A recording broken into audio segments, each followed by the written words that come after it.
El otro día mi novia me pidió que le arreglara el Satisfyer y ya que estaba aproveché y le aumenté la autonomía. El problema que tenía es que aunque lo dejaras una hora cargando el Satisfyer no funcionaba. El motor vibraba un poco pero no con la suficiente intensidad.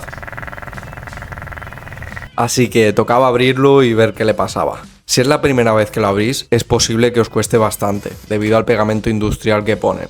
Y es que hoy en día lo que interesa es que en vez de abrirlo y reparéis la tontería que sea, pues lo tires y te compres uno nuevo. Y creo que no hace falta decirlo, pero si el Satisfyer todavía tiene garantía, pues no lo toquéis. Lo mejor es reclamar directamente porque en cuanto lo abráis se van a dar cuenta.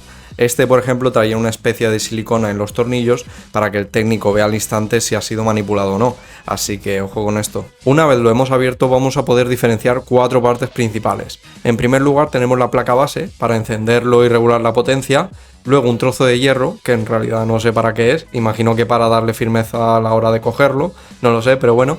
Luego tenemos el motor que genera la vibración y por último la batería. Primero lo que hice fue revisar la placa y todo parecía estar en orden. No había ningún componente fundido y ningún cable estaba suelto. El motor también parecía estar bien.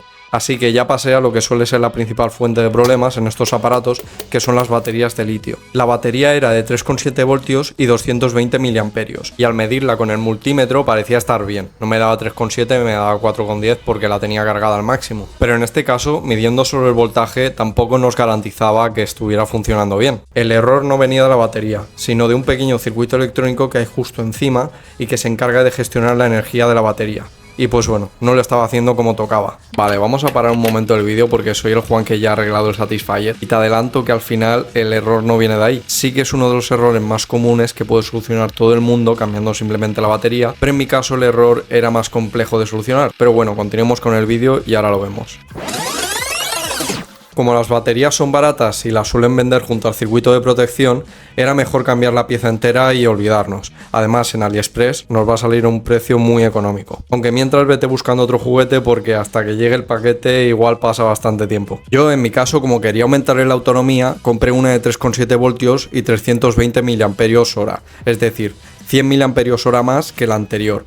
Pero claro, al tener una mayor autonomía pues iba a tener un mayor tamaño, así que debíamos tener en cuenta las medidas. Y esta, la 70-15-35, iba a caber perfectamente en el hueco donde estaba el trozo de metal. Así que perfecto. La numeración no es que indique el número de serie, sino que nos está informando el fabricante las dimensiones que tiene la batería. En este caso la 70-15-35 tiene 7 milímetros, 7.0 milímetros de grosor, 15 milímetros de ancho y 35 milímetros de largo. Hay otros sitios también donde podíamos poner la batería, pero ojo, luego hay que fijarla porque si no va a sonar eso como el sonajero de un niño.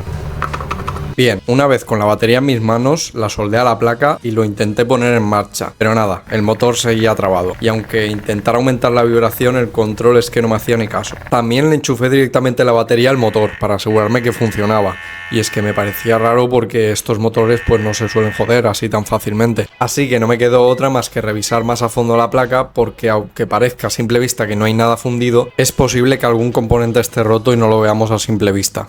En este caso sospeché del diodo y del MOSFET, así que en una estación de aire caliente quité los componentes y los revisé fuera del circuito. El diodo parecía que estaba funcionando correctamente, ya que al medir entre el ánodo y el cátodo me daba una caída de tensión, unos 0,5 voltios, y al cambiar las puntas del multímetro me daba una caída de 0 voltios, es decir, que solo estaba dejando pasar la corriente en un sentido, perfecto. El fallo finalmente estaba en el transistor MOSFET. El de la izquierda es el roto y el de la derecha es uno nuevo que compré por AliExpress. Que bueno, al final me tocó hacer 2 pedidos porque en el primer pedido no funcionaba ningún MOSFET. Pero por lo menos el chino pues me devolvió el dinero. Así que ya sabéis, comprarle al segundo chino y no al primero. Y ahora bien, ¿cómo sabía que no funcionaba? Pues bueno, solo tenemos que poner el multímetro en modo continuidad y cargar el condensador que hay entre G y S. Al hacer esto estaremos abriendo un puente entre drenador y surtidor para que circule la corriente y por tanto al poner las puntas debería de marcarnos que hay continuidad. Pues bueno, en este caso no la había. Ahí veis cómo cargo el condensador y luego al poner la punta en D pues no pita el multímetro.